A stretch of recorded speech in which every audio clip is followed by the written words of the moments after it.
of what you would say to be evil, right? You would say that the killing of the people when the Israelites were going to Promised Land would be, by your definition, would it? I'm sorry, you cut out a little bit. What'd you say? I said when the Israelites were going to take the Promised Land and they killed people to take the Promised Land, that fall under your definition of evil? Under my definition, yeah. Right. So, do you know what happens to them after death?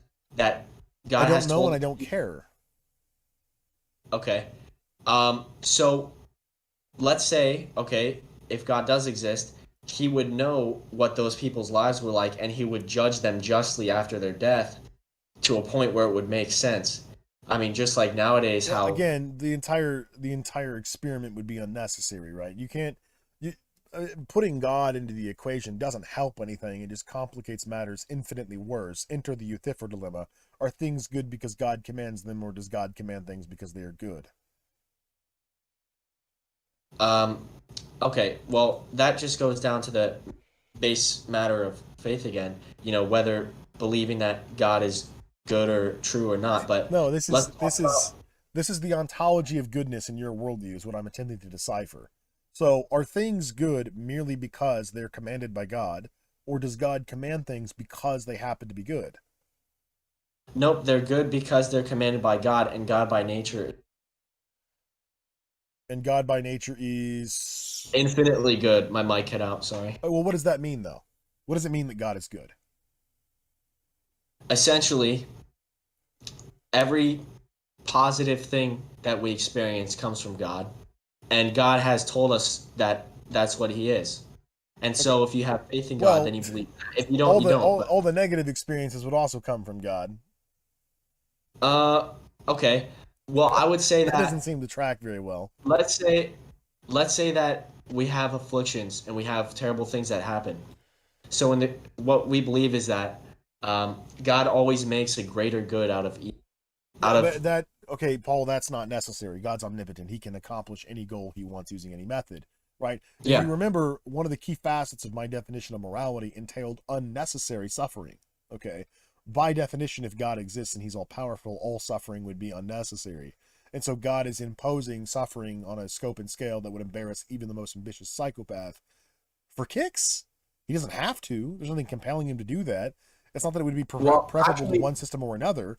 God is the one that decides all of these things, so he's making the elective conscious decision to impose suffering on people. yeah.